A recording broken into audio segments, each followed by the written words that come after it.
you have the natural ability to be able to focus and get into the zone, to be able to move into that area where you're tightly focused on exactly what's going on and be able to stay there and to be able to operate at a high level of effectivity.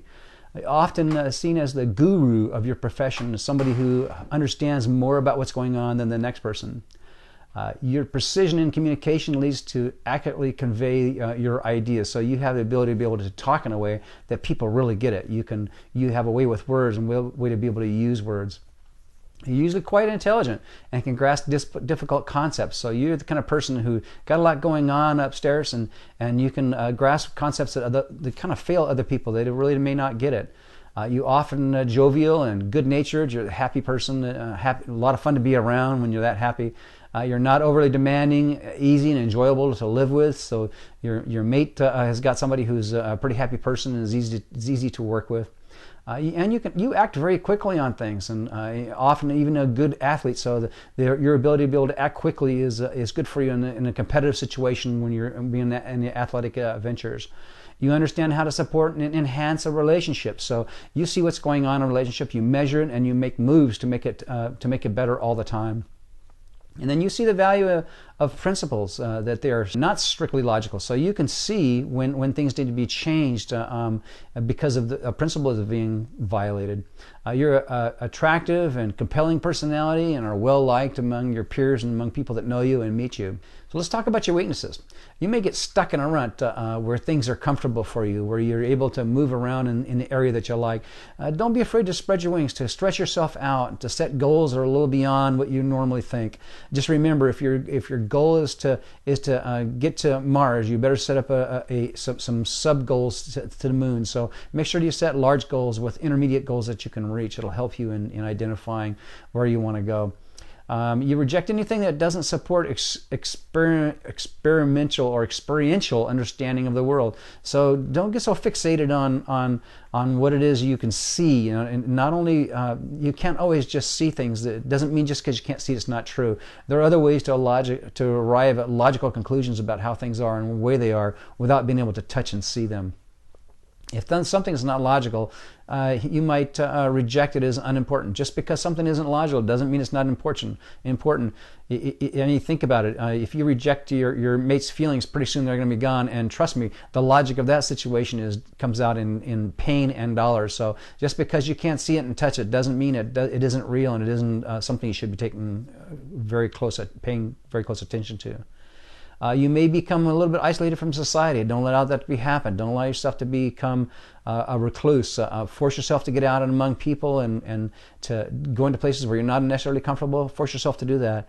You may be paranoid about social organizations and institutions trying to control you, that you might think that the governments, they're coming out to get you, that you might have a tendency to let this paranoia be the very thing that keeps you indoors and keeps you away from people. Just remember that the paranoia that you feel is probably has a little bit of foundation, but remember, there are two giant differences between what reality is and what the worst could be. So make sure that you keep a clear head about things, and talk to other people. Find other people that'll hold you accountable to making sure that you're not letting this paranoia set in. And then you might be unaware of how to express your inner world to others about what you see. Establish close friendships, people that can help you stretch yourself, that can get you out of your own head and out of your comfort zone, and take you out and get you introduced to other things. And then you might be unaware of a communications that's expected in an intimate relationship. I mean, your spouse, the people that you come close to, people that are also your children, your family, they expect a certain amount of communication. They expect to hear what's going on in your life, and they want to understand who you are and where you're at. If you get pushed beyond your comfort level, you may reject a relationship entirely. Be careful about that. When something happens to take you beyond your comfort level, just allow time to pass. Sit back and think thoughts that are based in reality. Don't look to things that you think might be true. Look toward what is actually true, and it'll help you maintain relationships that you should be maintaining, and to get out of relationships that are bad relationships. And you may have a tendency also to overreact under stress. So remember, back away from situations, allow them time, and then think through the reality, think through what's really going on and not just what you think's going on. And get this person that you might have in your life, a mentor or somebody in your life. Make sure that you have somebody that you can bounce ideas off of. And you may not recognize appropriate dress and general behavior. You might be the kind of person who just walks out in whatever they're wearing and doesn't pay attention to it.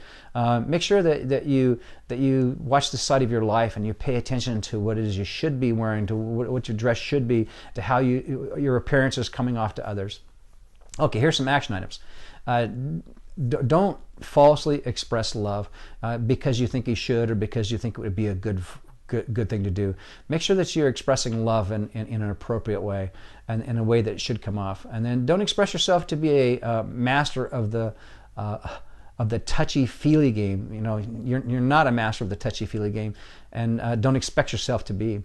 Don't assume that the lack of feedback is the same as negative feedback.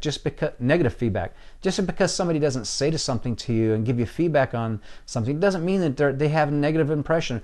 Typically, people are not thinking about that kind of thing when they're not saying anything. We're often surprised by what it is people are actually thinking about, and it isn't a good idea to just assume things. Assume that somebody is feeling negatively just because they're not saying things.